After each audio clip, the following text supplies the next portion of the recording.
Welcome back. I'm Alfred. I'm Alfred Lambremont Weber, and today we have the extraordinary privilege to be with two leading edge scholars and researchers in the area of multidimensional phenomena from FREE, the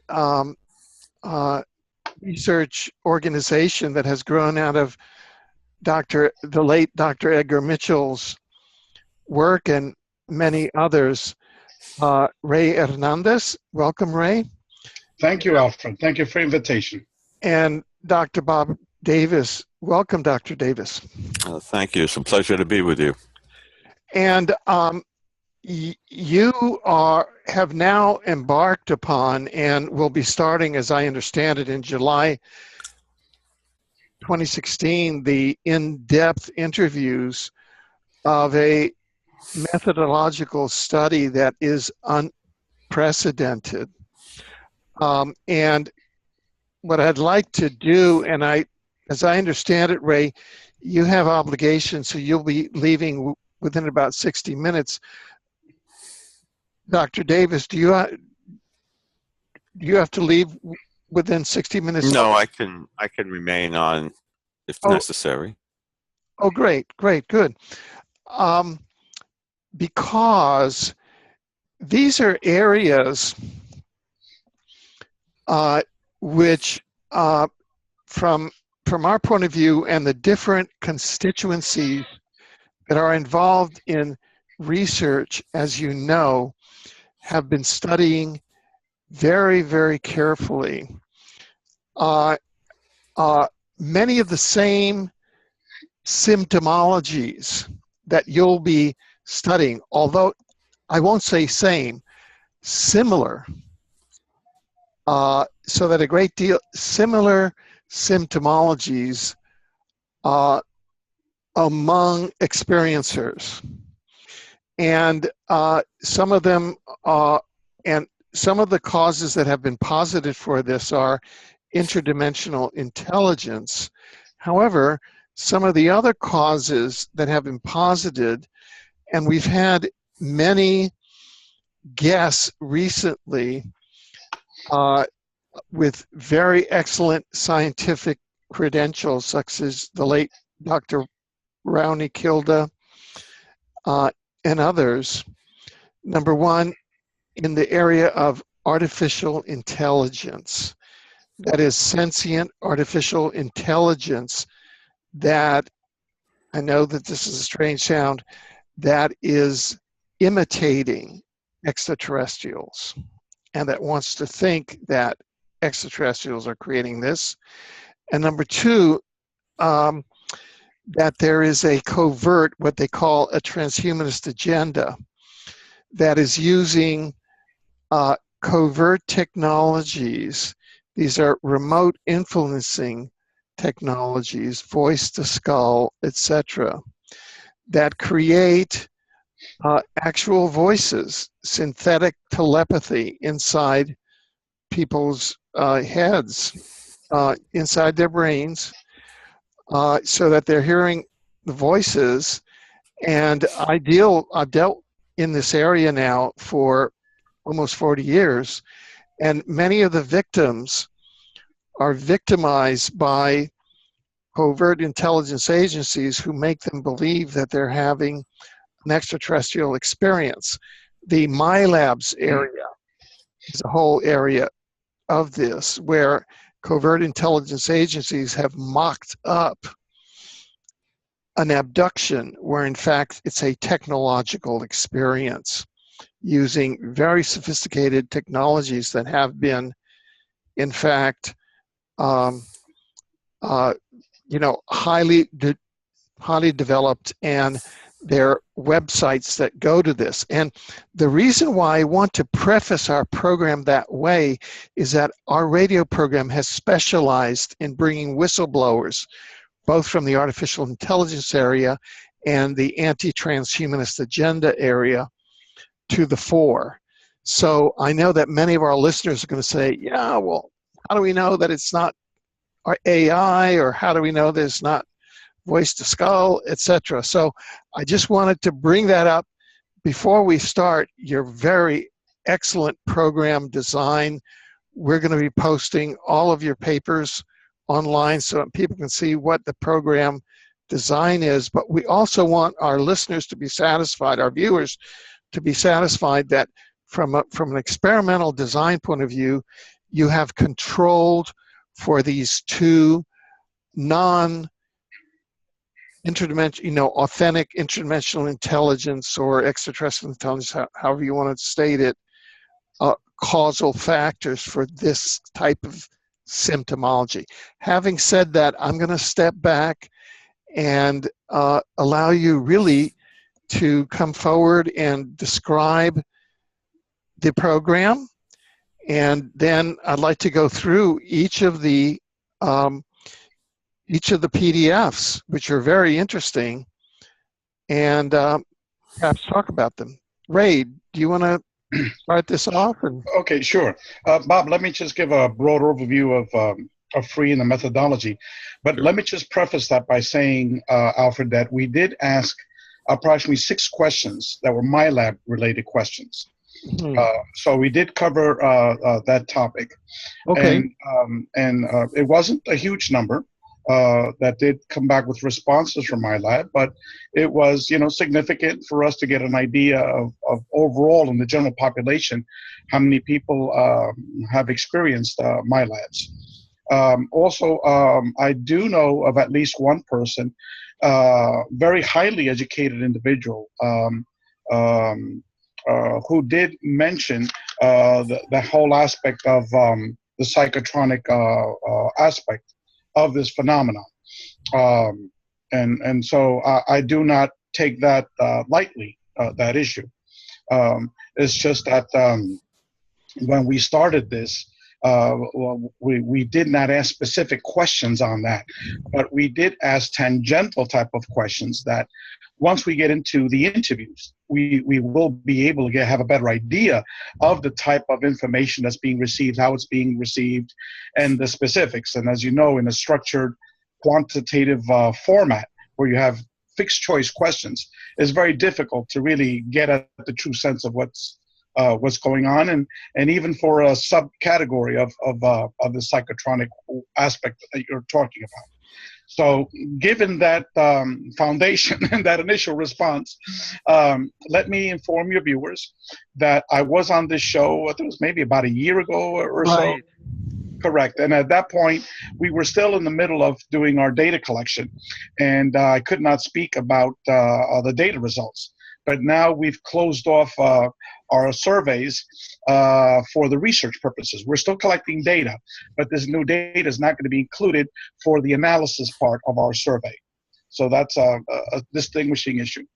As a broad brush, our organization is actually titled the Dr. Edgar Mitchell Foundation for Research into Extraterrestrial Encounters. Edgar, before he passed away on videotape, authorized the use of his name for our organization. And I don't believe he gave that authorization to any other organization. But we do have it on video, and it will be on our website fairly soon. Secondly, even though we have the name extraterrestrial in it, just to let your viewers know, it's a nice shortening for us to get to free, to the name free. But in actuality, we state throughout our website and to various documents that we're putting out that we really don't know the source of these entities, and it could be from numerous different sources, whether they're interdimensional, multidimensional, whatever you might have it. So these are just a preference to begin with. Our research study, just so your audience members know, is the first ever comprehensive academic research study on individuals that are having and have had UFO-related contact experience with non-human intelligence. Now, we use that term non-human intelligence instead of the word ET or the term ET. So again, in the past, there were very, very limited studies that were done. Most of the studies that were done were focused on abductions. And what we learned through our research study is that abductions are approximately only 1/3 of the contact experiences that individuals are having. Most of these previous studies had a very small sample pool. They had like 50 people. They had like 50 questions. And again, the type of questions that were asked were abduction-related type of questions. So we knew that what had been done in the past was extremely, extremely limited. So what we did is we assembled a team that was had 5 retired professors, academic professors, and Dr. Bob Davis is an example. Our executive director of FREE, Dr. Rudy Shields, is an emeritus professor of astrophysics from Harvard. And he was a very close colleague of the late Dr. John Mack, and has been working with experiencers for many, many years. But he just doesn't publicize that aspect of it. Same thing with Edgar. You know, Edgar got a PhD from MIT, but Edgar told me since the Roswell times he's been working with experiencers one-on-one. He just hasn't come out in the open of it. Now, the other people are Dr. John Klimo, who's one of the world's leading academics on the paranormal. Dr. Leo Sprinkle, who was the first academic to actually undertake peer-reviewed publications on UFO contact experiencers. And I'm missing one other PhD. Well, we have a physicist from Germany, Dr. Illebrand von Ludwiger, who started off as a nuts and bolts ufologist, and now he's into the paranormal and the aspect of consciousness. And then we also have other people like Mary Rodwell, Kathleen Martin, Rosemary Ellen Guiley, Giorgio Piacenza, and who have been working in this field for over 30 years, but they just don't have the PhD behind them. But they know more about this field than most of these other PhDs that I mentioned. So it's a unique blend of academics and non-academics. So we had our academics together with the non-academics to undertake a research methodology of how do we do such a study, you know, the first comprehensive academic study on this. And we settled on a 4-phase strategy. The first 2 phases are quantitative in nature, fixed force choice questions, 600 questions in total. The phase 3 is qualitative. These are written responses to 70 open-ended questions. And then phase 4, as you mentioned earlier, is formal one-on-one interviews with the top, we still don't know how many, but we're estimating 200 to 300 cases. And right now we've closed off phase 1, phase 2, so we can then begin publicizing our research study. We closed it off as of December 1st. And that's what we'll be talking about now, because we're still collecting the phase 3, which is the qualitative responses. So far, we have about 750 responses for phase 3. And for phase 1, we've had 2,200 responses in the English language. For phase 2, we've had almost 1,300 responses for phase 2. Now, phase 2 is the more significant experiencer. These are the people who have had much more profound experiences than the folks that answered phase 1. Now, in order to do phase 2, you have to have completed phase 1. In order to do phase 3, you have to complete both phase 1 and phase 2. So, and we're also doing this study in other languages as well. We're just launching the Spanish, excuse me, not the Spanish, the French and the German survey. And the Spanish, we've had it launched for a while, and we have about 500 responses to our Spanish survey. So what we would like to talk about today is to talk a little bit about our methodology, and also to go over some of the survey findings from those PDF that you took a look at, which is really going to blow the socks off of what is circulating on the internet and what these so-called UFO experts are talking in all of these conferences, because our survey findings totally contradict what they've been espousing and what's on the internet. Very interesting. Okay. Well, as they say, bring it on. Bob, you want to take the next phase here? Well, based on the quantitative data from over 2,000 individuals who report to have had contact with the UFOs and non-humans of varying kinds, we have accumulated some very interesting data that indicate quite clearly a strong consistency of responses by a vast majority of these individuals. Um, the point is, I guess, is whether or not this is all induced by some form of artificial intelligence, or in fact, these individuals have come in direct contact with some form of non-human entity, is certainly theoretical and up for debate. I don't think we can conclusively prove one way or another what is governing and regulating this unique phenomenon. So we don't have all the facts, but we are getting some unique, keen insights from a large data set of individuals whose reports seem to be fairly consistent with those way back in the 70s and 80s, by Alan Hynek and John Mack and Jacques Vallée, who also verified there to be a psychic component as well as a physical nuts and bolts component to the phenomenon. So the point I'm trying to make here is that if some form of artificial intelligence or some government or whatever conspiracy may possibly be behind this and implanting these kinds of experiences in the minds of individuals, it's a possibility, but they probably would have had to been doing that decades ago, and I tend to doubt that form of technology existed back then. Not to say it may not be possible. I cannot rule that out conclusively. But what is quite unique, again, is that individuals are being transformed for whatever reason, in whatever way, and by whomever. They're being transformed in a very positive way, behaviorally, as a result of their direct experiences with, again, UFOs and non-human intelligence, so they claim.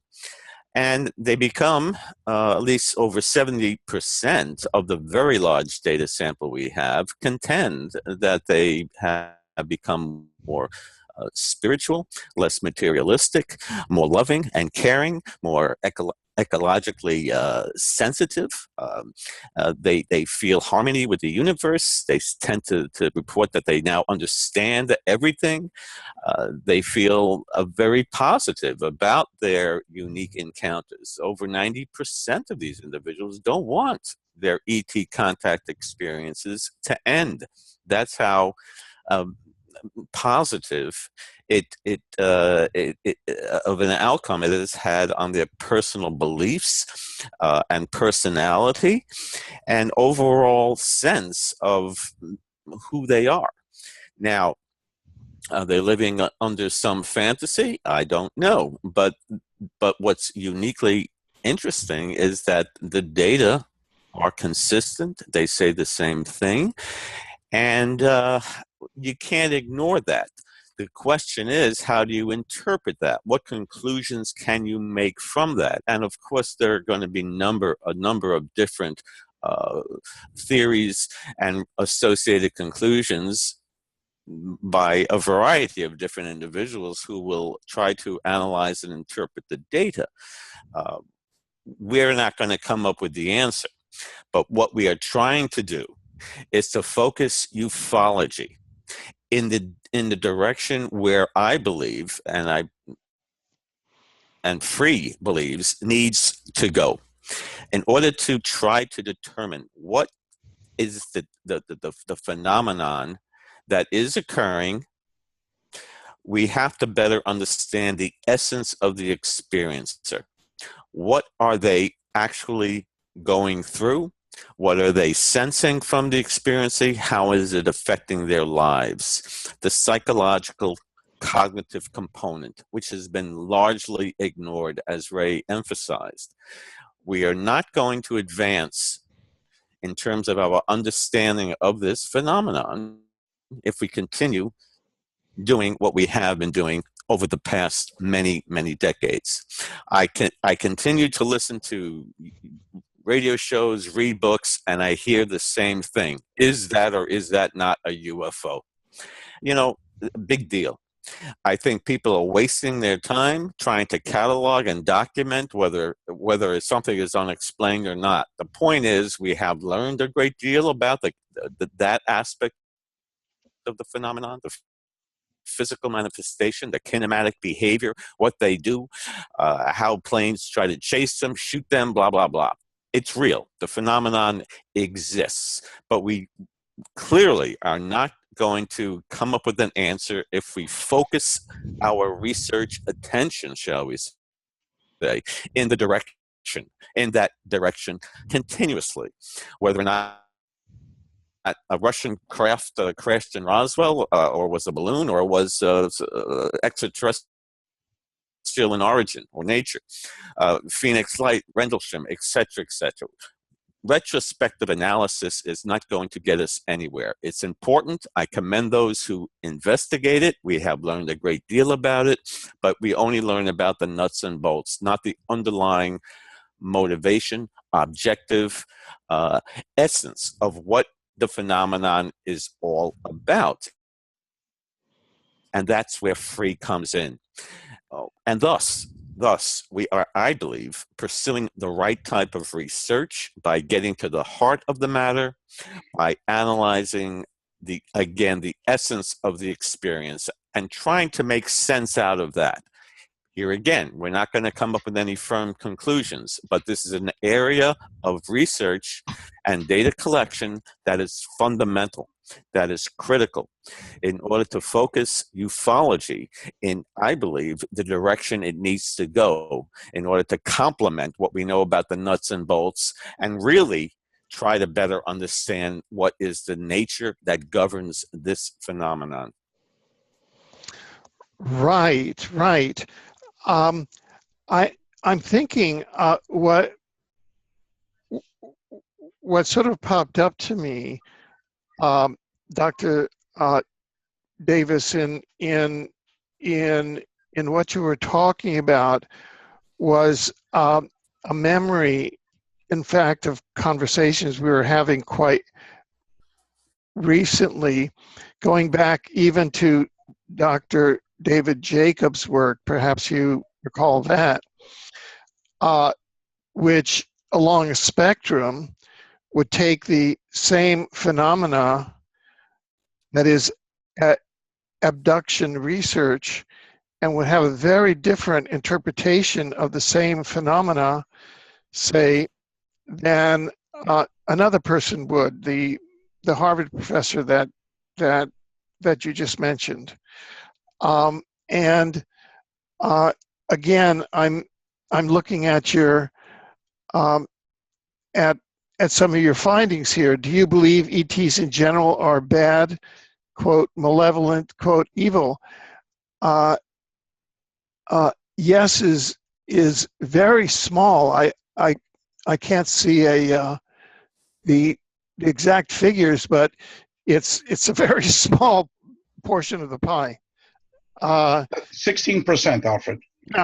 Yeah, 16, and so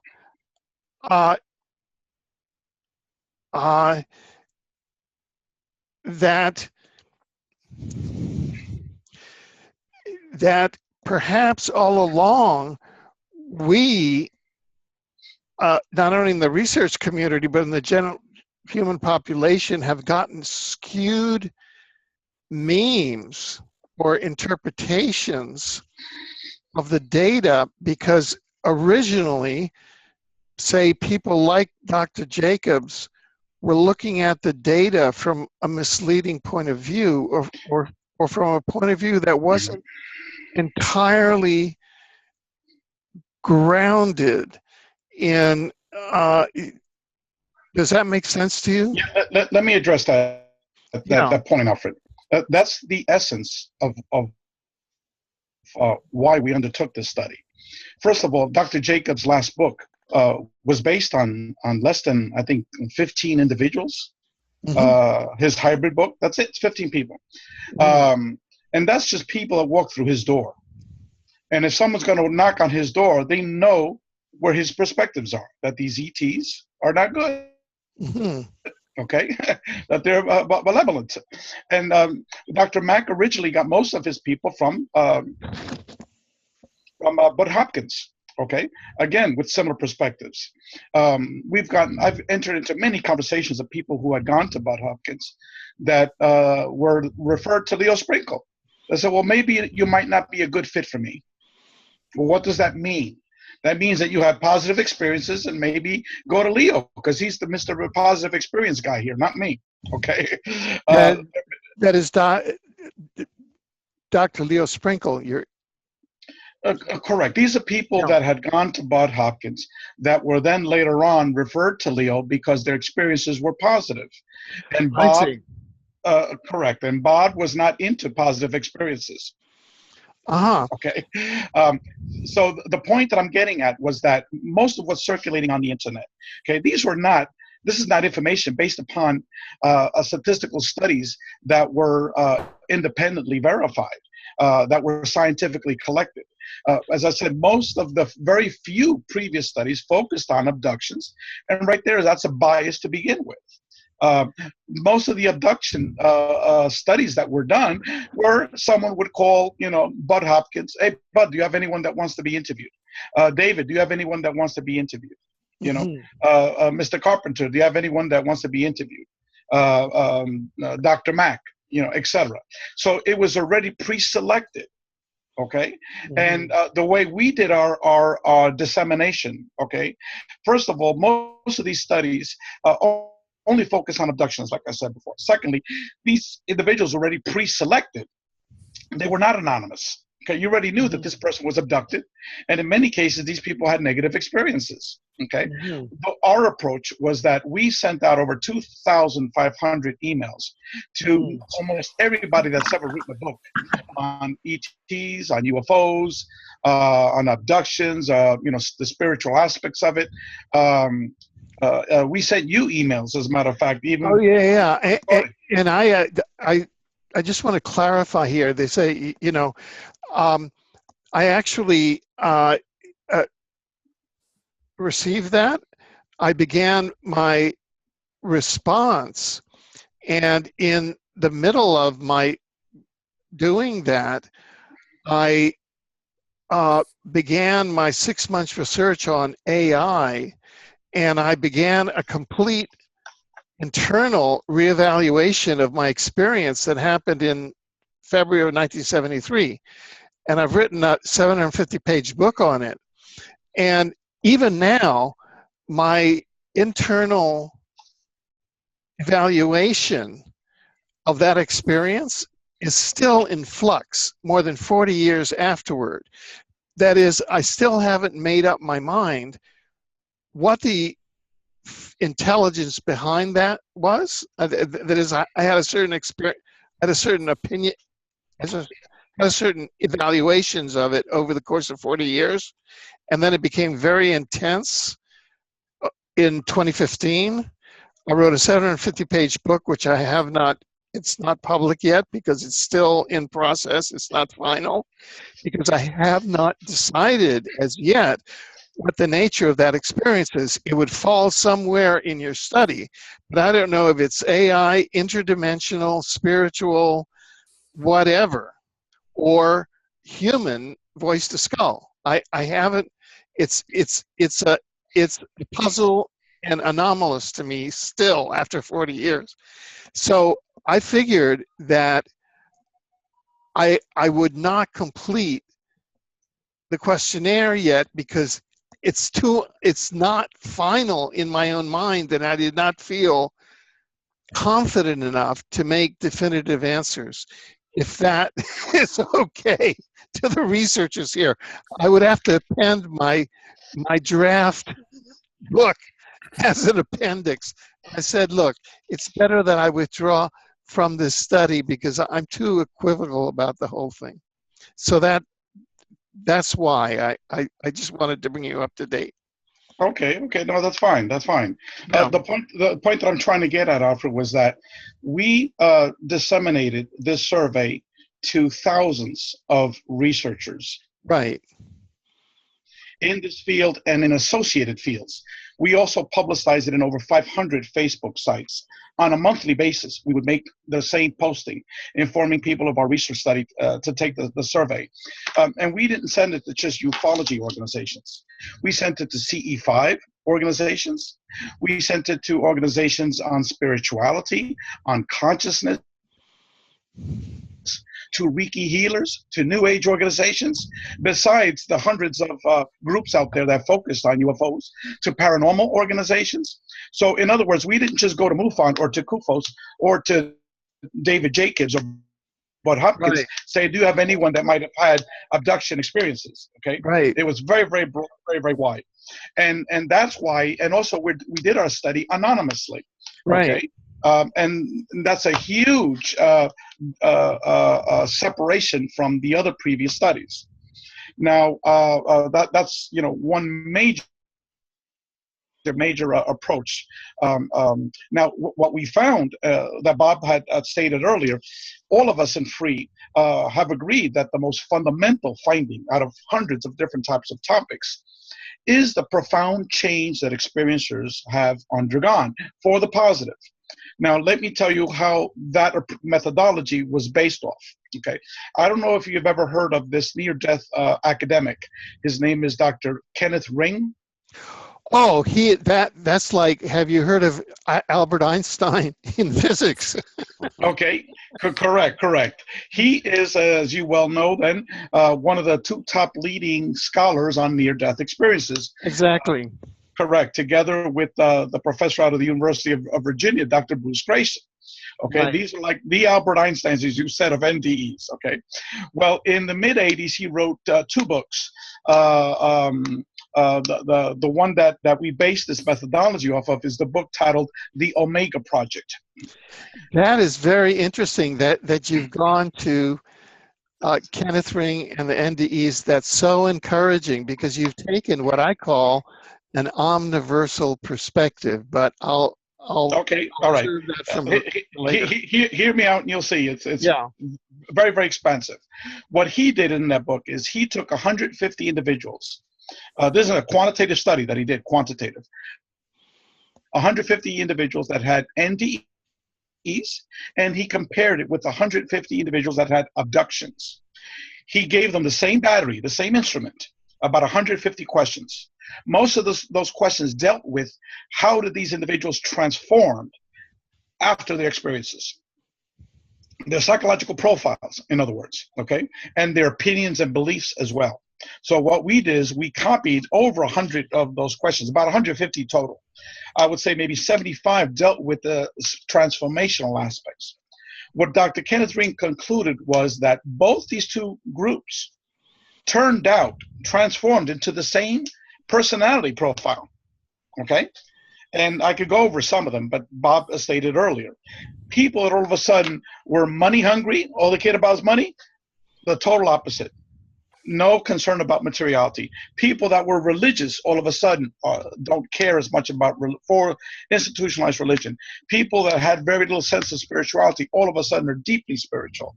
All the people that couldn't care about their fellow human being, all of a sudden the most loving person in the world. Okay, people that before didn't believe in a whole series of spiritual related questions, all of a sudden believe in all these types of spiritual related questions. They have no fear of death. They have a better understanding of who they are.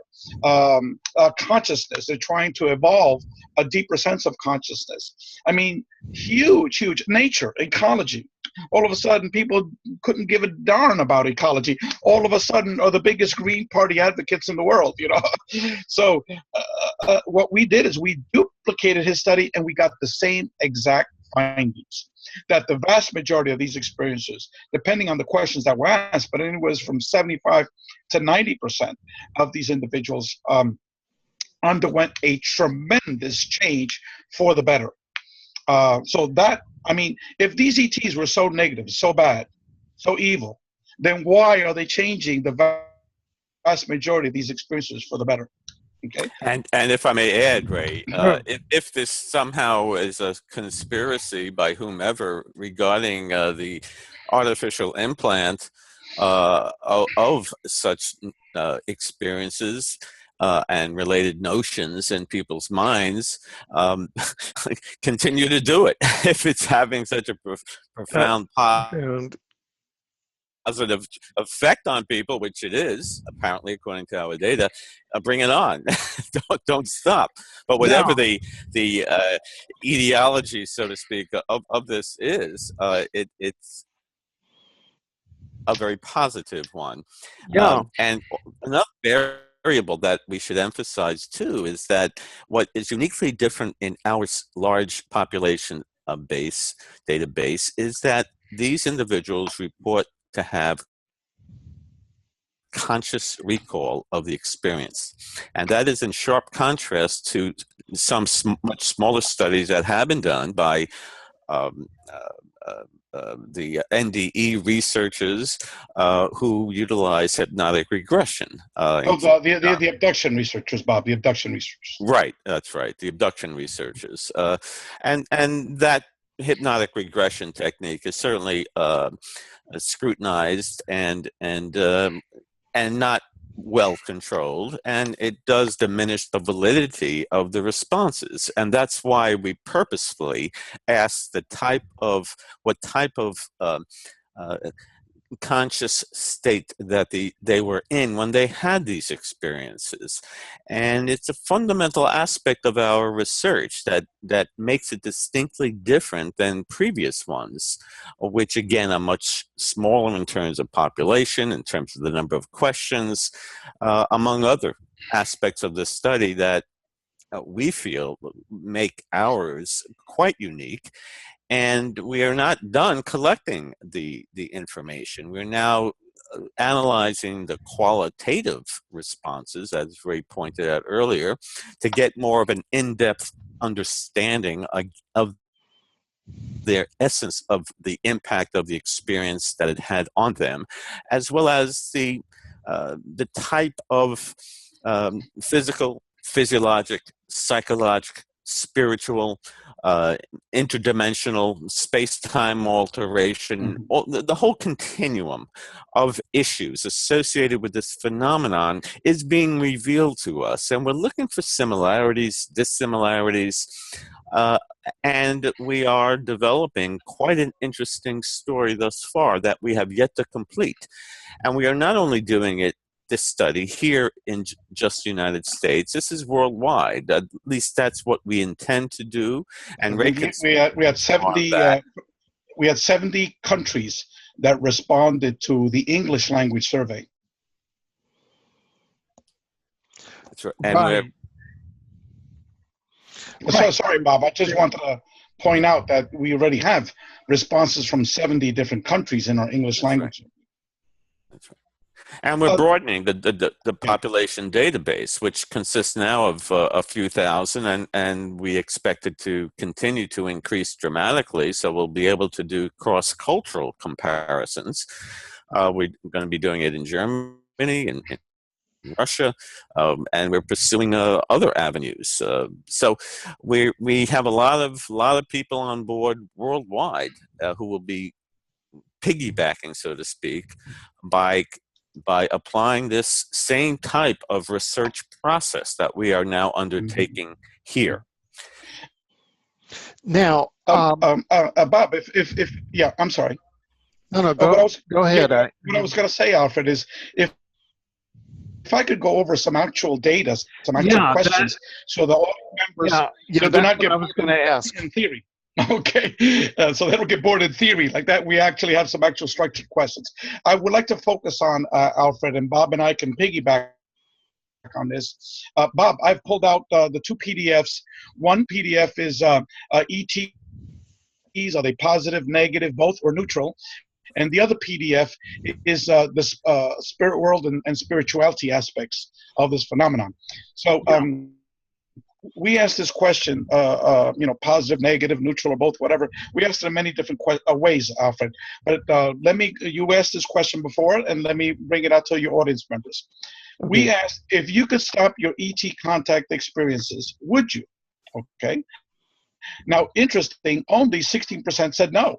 84% yes, keep it coming. Don't make it stop. Now, that's not what's being circulated on the internet, okay? We asked, do you believe that ETs in general are bad, malevolent, evil? Again, it was 91% said no, they're not bad, they're not evil, okay? Again, that's not what's circulating on the internet. We asked this very profound question, Alfred, very important. Did your ET contact experiences change your life in a negative or a positive way? Okay, very important question. These are the responses. Highly negative effect on changing my life, slightly negative effect on changing my life, neutral, slightly positive effect on changing my life, or highly positive effect on changing my life. Let's start with the negative aspects of it first, okay? Highly negative effect in changing your life, 4%. That's it, 4%. Slightly negative effect, not even 7%, 6.7%. Neutral was 17.3%. Slightly positive effect, 21.9, let's say 22%. Highly positive effect in changing your life, 50%. So altogether, the positive change in their life was 72%, Alfred. Now again, this is not information that's circulating on the internet, and this was 897 people that had answered this question from phase 2, which are the heavy-duty experiencers. Now we ask this question now. We ask this question, how would you characterize your first few initial ET contact experiences? And again, by ET, we always preference it by saying non-human intelligence, okay? How would you characterize your first few initial experiences? And then we also asked the question, how would you characterize your last few experiences? What are your beliefs now about your experiences? So let me answer that question about your beliefs now, okay? The first few experiences, it was about 40% that was negative. People viewed them as negative, okay? Now, these are for the abduction type of experiences, okay? Now, it was a case of abduction of the most negative kind, okay? This is for the most recent experiences or how they perceive their experiences now. It was a case of abduction of the most negative kind, 8.2%. It was a case of abduction, but a milder kind, a slightly more caring kind, 12.7%. So you can see it's roughly 21% that viewed their abduction as negative now. It was still a case of abduction, but we're seeking permission, more humane, compassionate treatment, 8.4%. Now, put your seatbelt on, Alfred, okay? You are not an abductee, but a contactee, where you are being treated with respect and understanding, 36.3%, okay? Huge numbers. Then moving up the food chain, it is a case of being a conscious contactee, an egalitarian, an equal relationship, 34.4%. Okay. So again, is this what's being circulated out in the internet? Okay. It's not. Now let me focus on the spirituality, spiritual type of questions, and let me preface by saying that we asked a lot of paranormal related type of questions, and we group that in as well with the spiritual related type of questions. But even though it's a separate category, for example, we asked, and tell me if this is a common theme among the nuts and bolts crowd. We asked these individuals, have you ever had an out-of-body experience? Okay. Well, in phase 1, where we had 2,200 people, 80% said yes, that they've had an out-of-body experience.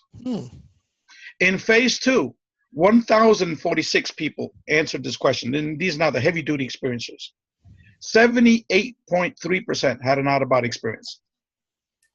Now, again, Alfred, again, this is just a rhetorical question, but these are questions that no one has bothered to ask before in the nuts and bolts crowd, okay? 78% have had OBEs, okay? We asked the question, have you ever met a non-human intelligent being during an OBE? Well, we had 44% said yes. Okay, now here's another profound question. Again, put your seatbelt on. Have you ever had a near-death experience? Well, guess what? 35.5% said yes. Wow. Okay. Now you see where we're heading now here, Alfred? This is not just physical nuts and bolts type of stuff. Okay. This is potentially interdimensional type of activities that are taking place that are associated with here. Okay. 35.5% of these individuals had a near-death experience. Now, let me go on with these series of questions, and you can see how we're putting all the pieces together. Just note that one of the main topics in our website is experiencer.org. Experiencer.org. Okay.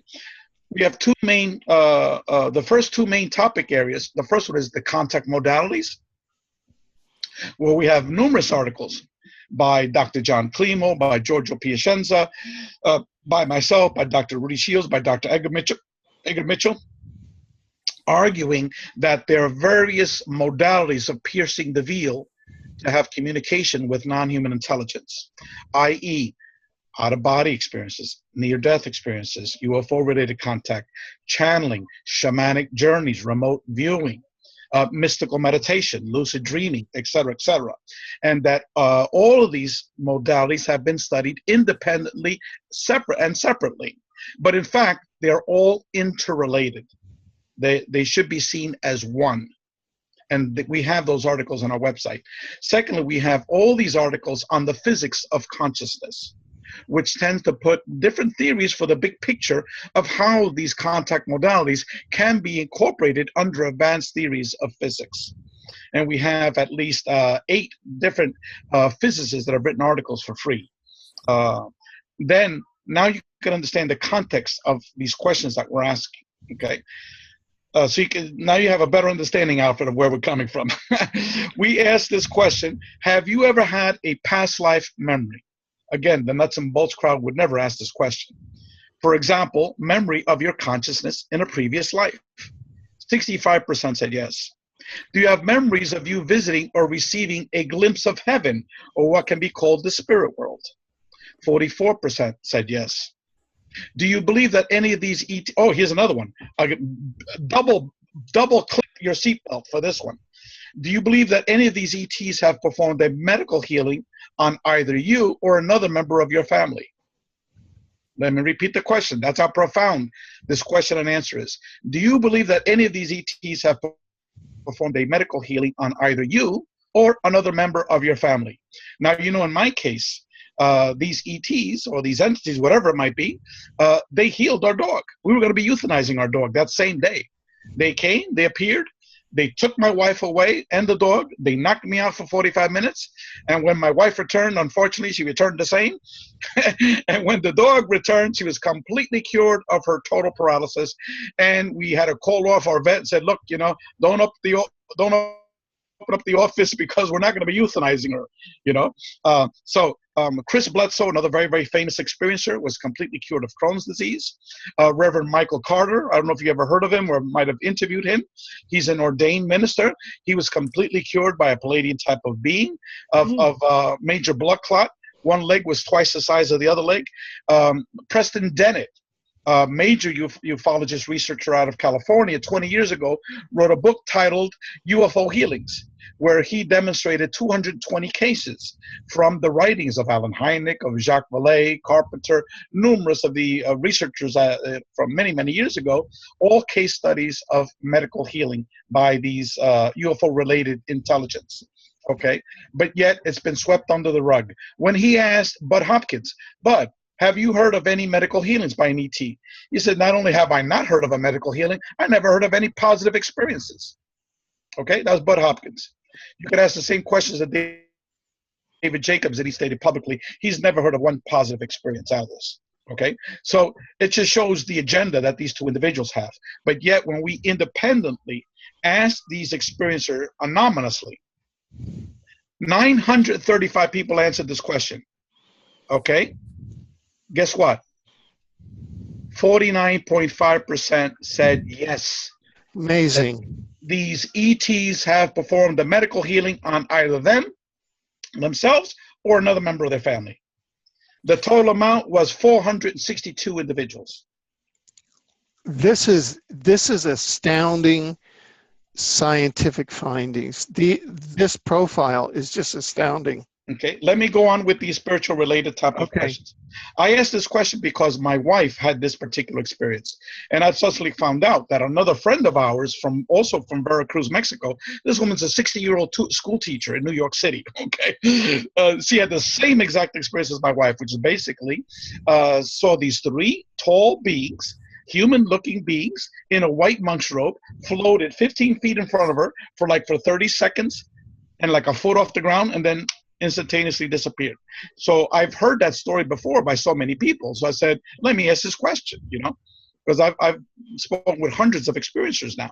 So we asked the question, have you ever seen an ET dressed in a monk's robe? And if so, what color was it? Well, 298 people said yes. Almost 300 people, 298 said yes. White color was 99 people saw the ET dressed in a white monk's robe. 108 saw the ET dressed in a brown monk's robe, and 132 people said it was another color. Okay. Do you feel a sense of expanded consciousness in the presence of these ETs? Okay, expanded consciousness. 70.5% said yes. Right. Do you believe that you and an ET have ever reached any kind of an agreement? 45% said yes. If there was some type of an agreement where you agreed to be taken either on board a craft or to another location, 30% said yes. That was part of the agreement. Do you believe that there is a connection between the ETs and the paranormal? Again, we asked this to the experiencers. 940 people answered this question. Okay? 89% said yes. They believe that there is indeed a connection between the ETs and the paranormal. Do you believe that there is a connection between the ETs and the spirit world, or after death in heaven? 83% said yes. Okay.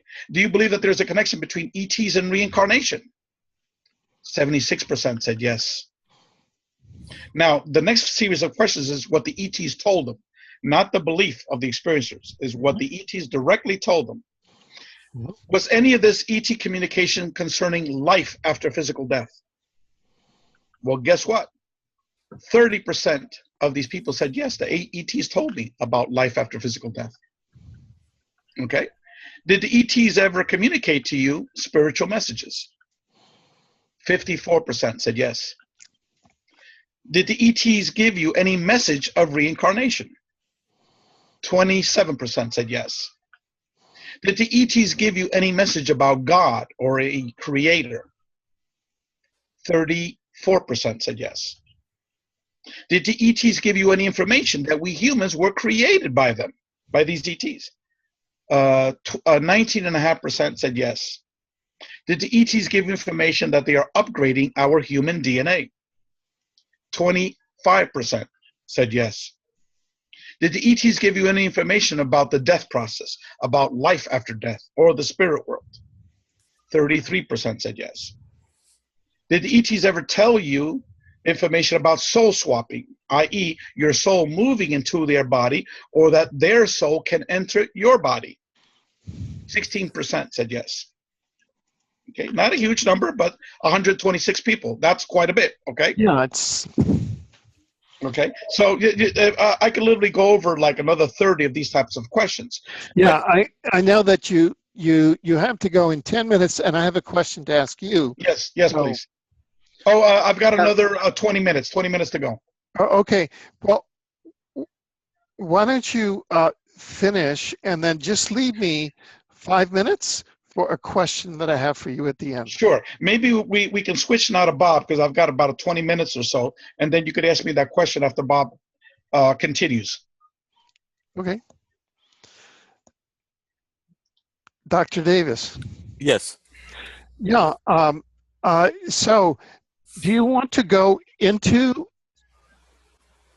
some of these questions, or some of the, pick up some of the specific issues or findings? Well, for example, do you believe that you possess information about advanced technology, advanced physics, or other scientific information that you've never read or learned in your normal environment? I mean, they're very interesting questions here that we could go into. Uh, Well, each of these, or perhaps you have other aspects of the study that you'd like to talk about. well, in our qualitative responses, where we follow up to the questions and responses that Ray shared, we're getting a great deal more in-depth information of the background of their experience as it pertains to these questions. And when you go through it, and we have yet to thoroughly analyze it, you get more information about the types of technological information they may have received, for instance.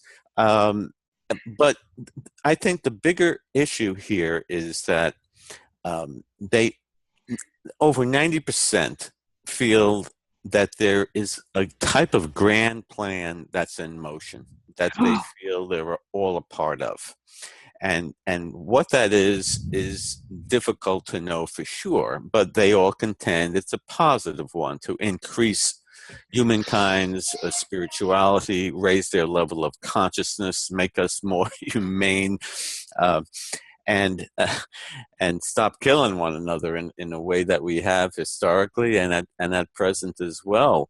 But there is that potential insight into what the objective might be on the part of these beings, as reported by those who have conscious recall of their experience, and that's the big issue.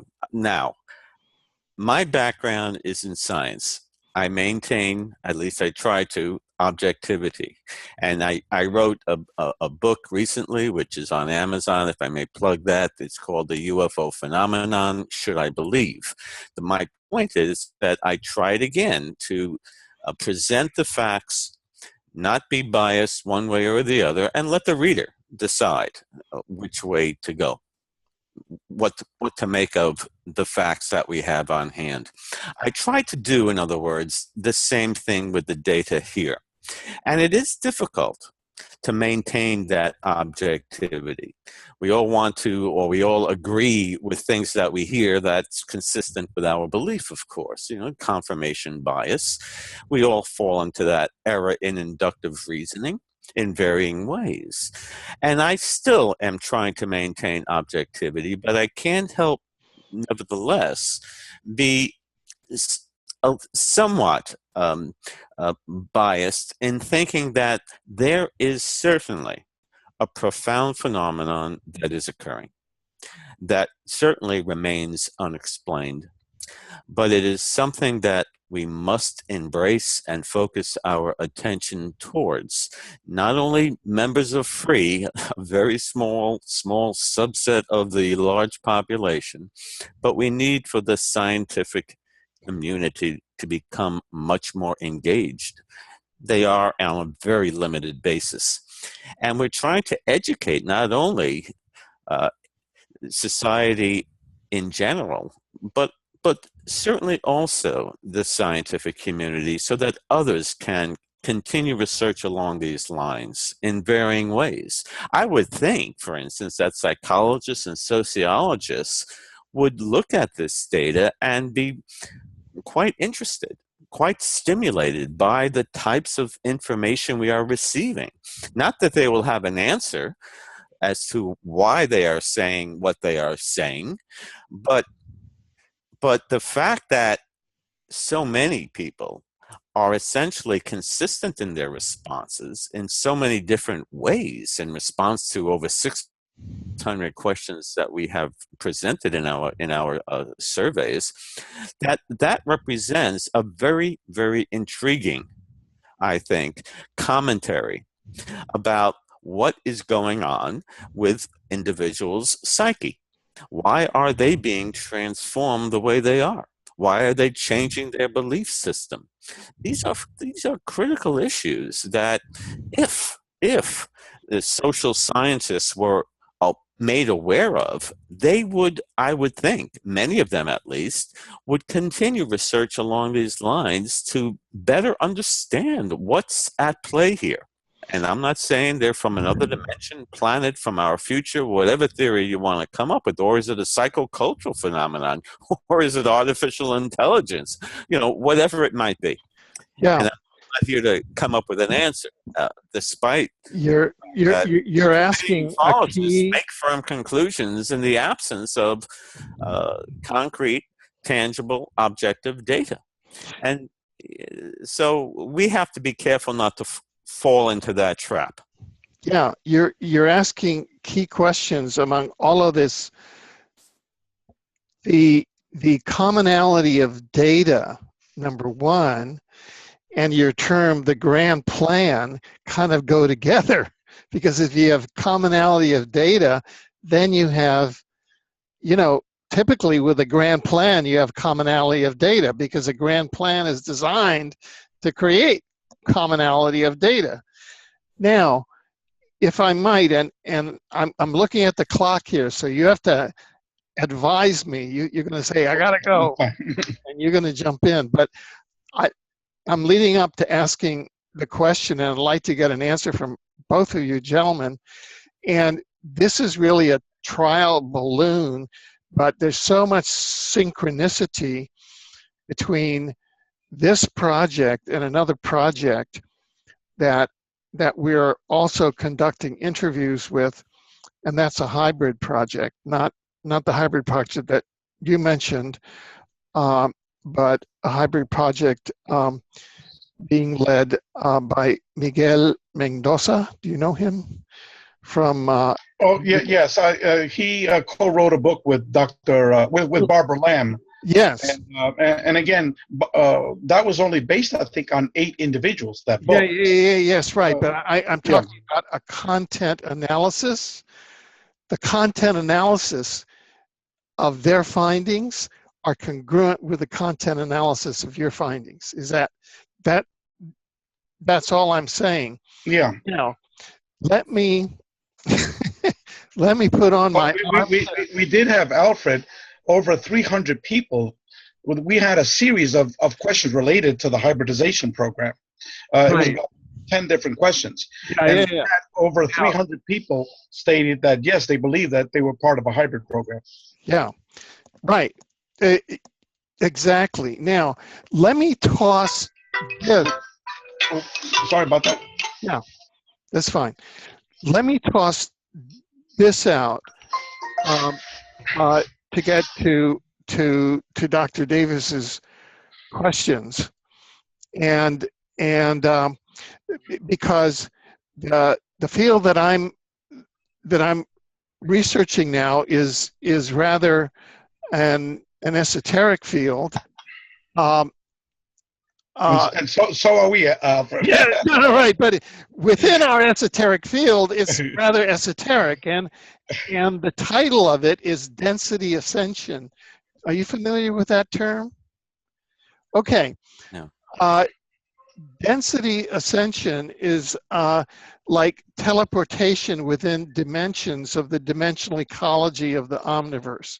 Yeah, I'm familiar with that concept, Alfred. Yeah. It's a long-held term that's hundreds of years old, if not thousands of years old. This is a book that I just wrote, Dr. Davis, called The Omniverse, and it attempts a field theory. You have universe, multiverse, omniverse, and the omniverse equation is omniverse equals multiverse, all the universes of the multiverse plus the spiritual dimensions, and the spiritual dimensions equal the intelligent community of the intelligent civilization of souls plus spiritual beings plus source. And what the omniverse has is you have a dimensional ecology of the omniverse, i.e. we live inside a dimensional ecology. So what all of your test subjects here are experiencing is the dimensional ecology. We're inside of a we have that explanation under the numerous articles on the physics of consciousness. So we're the contact modalities. Yeah. Great, great. Now, so that what I've been researching is a phenomenon known as dimensional ascension. And dimensional ascension may be a planet's systemic response, because right now we're in a dimension that is known according to a scale of first density. First density is like minerals, second density is like animals, third density is the time-space density, fourth density is more the density of love. Mm-hmm. So that we're in the density of causation, the density of duality consciousness. I win, you lose. Mm-hmm. And then as you move up to fourth density, it's we all are one. And we're in the density now that is inhabited by two different types of beings: service to self and service to others. So it's like souls incarnate to come to school in this density, to move from service to self to service to others, and then move to the fourth density, because universes are like schools for the development of souls, basically from a functional point of view. And so that the transformations that your test subjects are having really quickly after the experiences are actually a density ascension from third density service to self to fourth density service to others. If you go and examine the literature on that transformation, you will find that those are the personality characteristics which come out of that.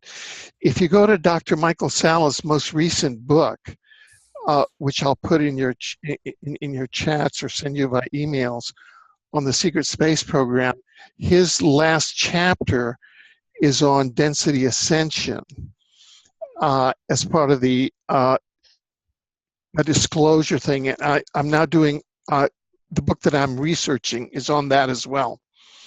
So one hypothesis is that all of these individuals are having individual experiences of density ascension, where some phenomenon from the fourth density, fourth or fifth density or whatever, will come up and have interaction with them. That will increase their frequency, and they will come out of it with a profile, a psychological or personality profile that fits that profile of conscious transformation. And from a systemic level, what we found is as follows.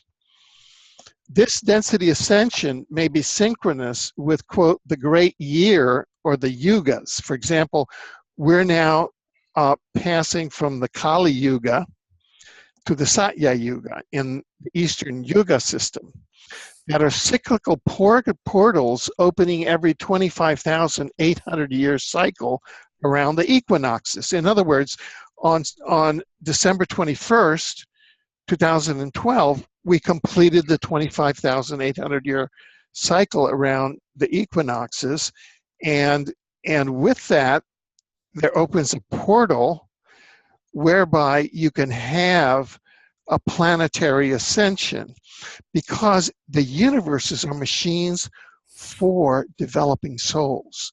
Mm-hmm. That's why they were invented or created and are maintained that way. And so this is a time for soul graduation, and that's why you have these mass, while you will have so many more, you'll have 2,200 test subjects, and up to 78% of them will have all of these experiences. Okay, so what I'm saying in just a very few words is that if the grand plan is that all of this is, from a systems point of view, fits into what occurs on dimensional ascension, which occurs during times of great years or around every 25,800 year cycles. That's a hypothesis. That's the book that I'm writing right now. So I'm pressing this on you, but I'm saying take a look at this hypothesis, because if you look at Dr. Sala's book and Miguel Mendoza's book, and we're in the process of interviewing him now. I just spent 5 days yesterday interviewing him, and we'll have another one on the 21st with one of his hybrids. What his hybrids say is that the hybridization project is part of the larger ascension project.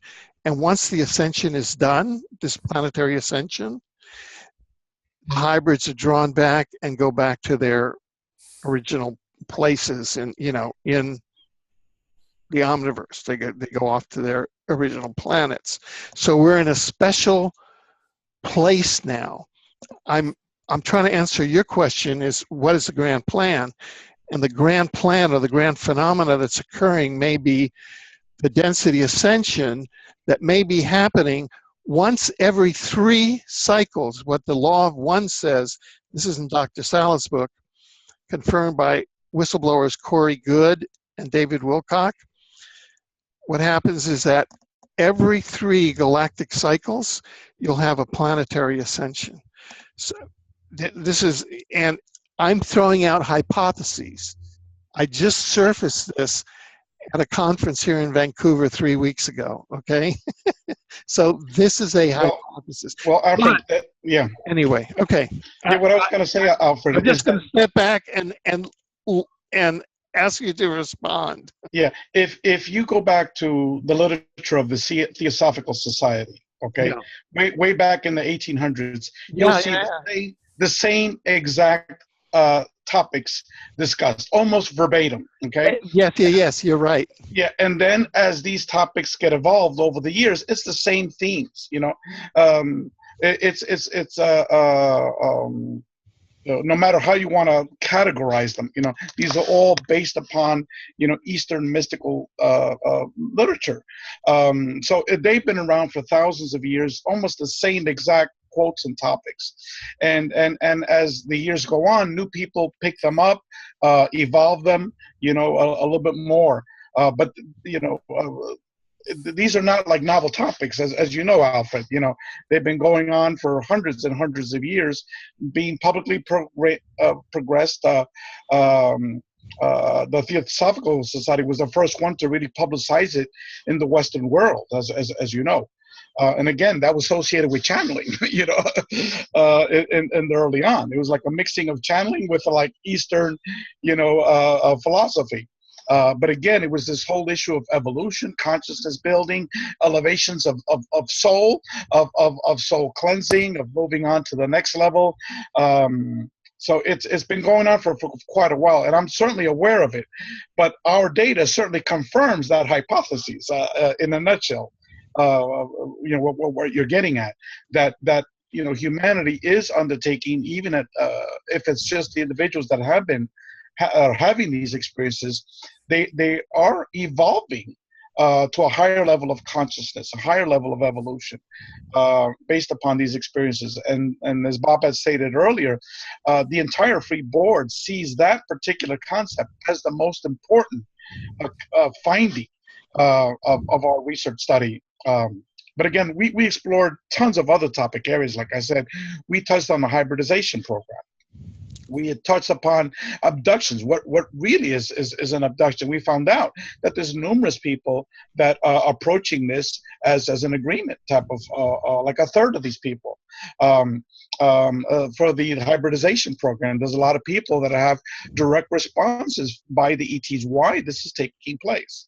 So, and these are, again, just some of the different topic areas. We talked about the types of ETs. Well, do you know that the number one type of ET being seen is the human-looking being? It's not the short grays. The human-looking being. In Latin, it was 55%. In Latin America, it was over 70%. Okay.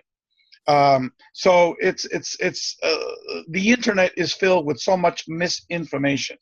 And what we're going to try to do with our study is to be able to put the lid back on to all the disinformation that's been circulating around for quite a long time. Now, on that point, I apologize, but I got to leave. No. Well, yeah, we're so grateful that we caught you, and just kudos on the study, and we look forward to having you on as each phase of the study completes, and of course, with any updates. Okay, thank you. Thank you so much. And Bob, just let the audience members know that Bob is a retired professor of the State University of New York in neuroscience. He was a brain specialist. So, I mean, this is not just someone that has a PhD in metaphysics, you know. This guy that came from that particular field. And then his background was that he and his wife were out in the desert of Sedona, where he saw what he believed to be 2 UFOs doing these unusual maneuvers in the sky. And now Bob is down the rabbit hole, just like you and I, you know, exploring, you know, very profound topics. So I just want to let your audience members know who Dr. Bob Davis is. A very smart man. Thank you very much. Oh, well, we're very honored to have Dr. Davis here. Okay. All right, everyone. Bye-bye. Good night. Okay, good night. Thank you. Alfred, could I have 15 minutes? Is that possible? Sure. And come back at around what time? Yeah, I'll just leave this open. Okay. And